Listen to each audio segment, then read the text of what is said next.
Hello and welcome back to the Innsmouth Case with me, Bardon. Right, so we are going to check out the harbour. Innsmouth Harbour is signposted much better than the local hospital. You wonder if a hospital is even needed here. It's a half-hour walk. A mile-long carpet of cobblestones is now ahead of you. The traffic in Boston is more hectic, but at least they have heard of asphalt before. As you keep walking, there are fewer and fewer residential buildings along your path. In their stead, there are now warehouses that must be fish markets due to the smell. You can also hear the occasional metallic clanking from nearby workshops. People in grey raincoats are walking toward you. They're probably fishermen who have some errands to run. Now and again, in that split second, when you pass one another, you catch a glimpse of the face hidden underneath the hoods. Puffy eyes that look at you suspiciously.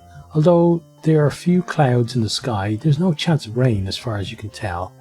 Why are they all wrapped up like that? You wonder if they have a sixth sense for approaching storms. The sound of the rhythmic blows of a hammer nearby tears you away from these thoughts. It would be interesting to watch the work in the shipyard, but little Tabitha isn't likely to be here to play. From a distance you can already see the masts of the boats, which rise up into the sky like a row of spears. You walk along a small street at the quay, with the harbour basin just behind it. Let's look around. The view of the harbour is splendid. Boats of all shapes and sizes are coming and going.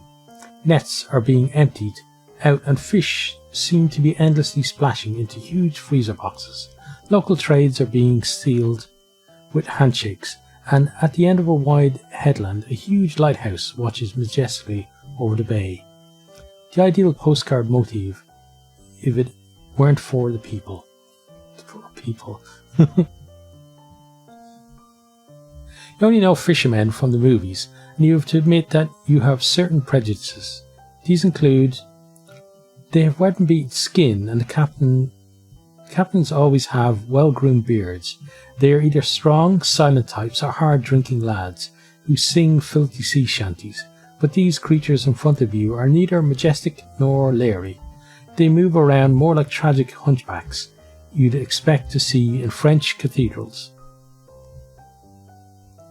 A few yards to the right, there is a fork in the road and a road sign pointing further north. Its inscription reads Innsmouth Paradise Beach. In the far distance you can see a building that looks like a church. Hang on, a church? On the coast? How eccentric. You go...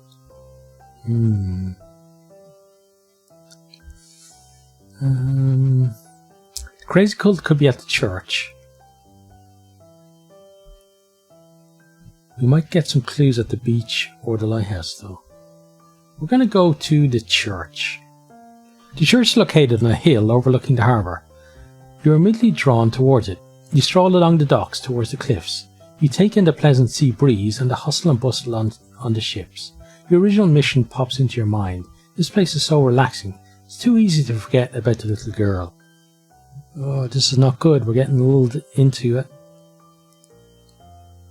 Out of the corner of your eye, you can see three fishermen whose boat has just moored. They are not working. In fact, they are not doing anything. They're just standing there, staring at you. That feeling of serenity is slowly overtaken by anxiety. Yeah, let's ask them. What are you looking at me for? What are you looking at me for? You shout across at them, giving them an aggressive look. You bet these little sea oafs have never before come across a tough city type such as yourself. One of the three still observes you with mild interest. The others are already looking at their nets. After a few yards you turn around again. They're all gone. The crew must have disappeared below deck in their little boat. What a strange bunch. Suddenly it's utterly plausible to you that people in this town can disappear just like that. Yeah, we're definitely getting drawn into this place. You're a little closer to the church. building now, and you're relieved to find that there are a few dozen people outside its gates, and they're not the usual creepy Innsmouth kind. The group are gesticulating and discussing something in a very animated manner. Normal people. Bloody cultists. As you reach the courtyard, you are able to assess the situation a little better. Two groups with about the same number of people are confronting one another, surrounded by a few more reserved onlookers.